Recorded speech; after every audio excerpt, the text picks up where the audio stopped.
Hey guys, what's up? I'm Speo with the Voice of Reason, and today I'm going to show you how you can easily achieve perky vocal cuts, meaning that you can cut a little slice out of a vocal sample and use it as you would use a percussion sample. I used this technique in one of my latest tracks called Valley, and here's a quick listen to what this should sound like.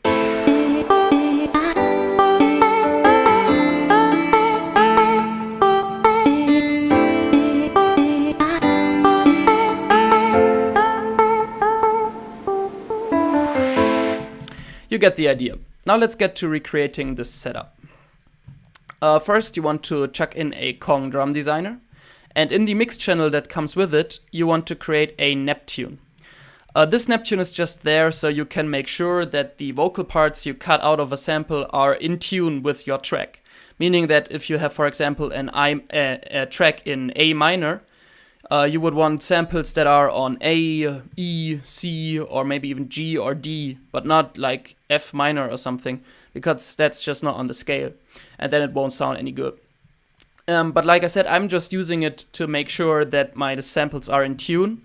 If I want to actually tune a cut, I normally use the little pitch knob right here. But first things first. So what you want to do is you want to select a pad and then chuck in a nano sampler, and then browse for a good vocal sample. Now I've got a couple of vocal samples here because I bought a couple of sample packs with vocal samples in them.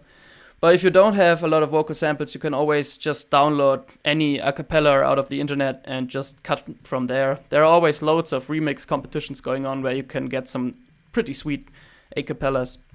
But for now, let's look for a good vocal sample, and you're looking for vowels mainly, for vowels that are in tune with your track.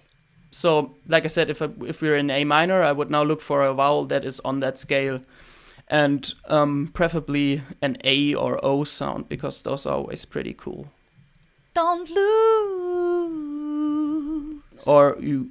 Don't lose. And as you can see, when you trigger the pad that you're trying to assign, the Neptune displays what notes this sample is playing. Don't lose.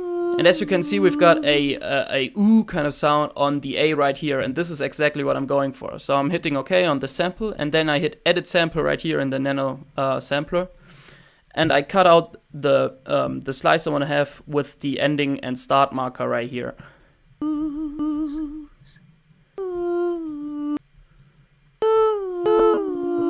There it is.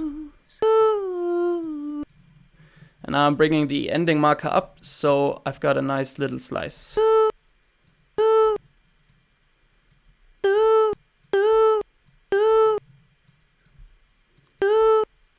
If you're dissatisfied with the way it clicks at the ending, you can always just select a little, select some stuff here around the ending marker and hit fade out.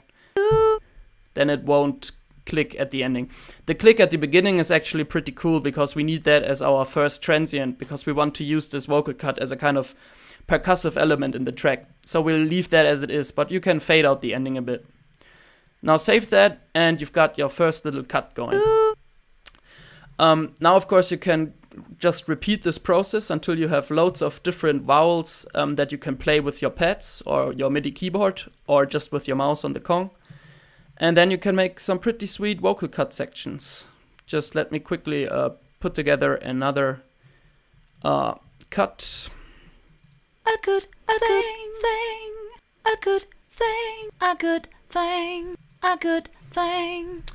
So here's a nice little sound at the beginning, and I want that. So I'm just cutting it out. A good thing.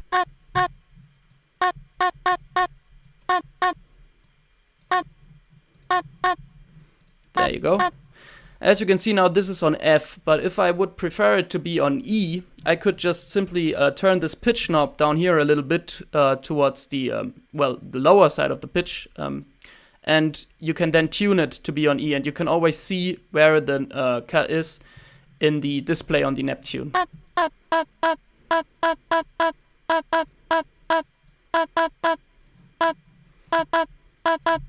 So now it seems to be pretty exactly on E, but you can also tune it upwards if you want to be. If you wanted it to be on G, you can always just bring the pitch up a bit until it's there.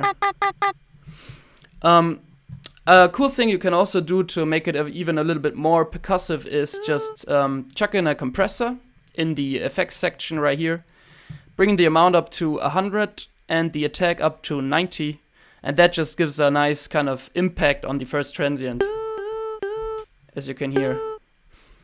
And what you can also do is, if you want to have like stutter effects, turn the nano sampler to monophonic.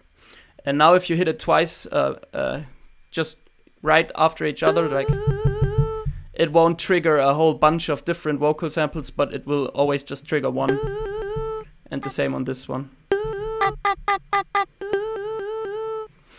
Yeah. And you can also chuck in a compressor right here, bring the amount up to 100, bring the attack up to 90. And you get a nice kind of percussive sound.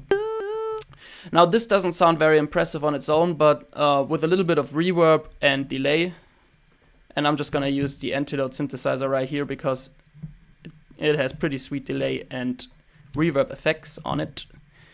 It'll sound a lot better right away. Just bring that up a bit.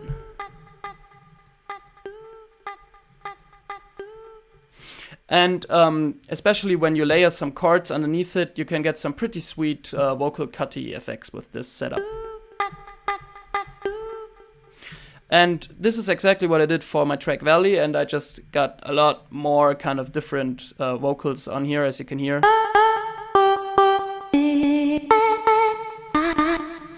And then I just, sequenced a little, sequence. And yeah, it sounds like this. So it's actually quite simple, and you can achieve quite great effects with this kind of setup. Okay, this is it. My name's been Speo. This was The Voice of Reason. I hope this tutorial was somehow useful and maybe even a little bit inspirational. And I'll see you next time. Have a good one of whatever you're having.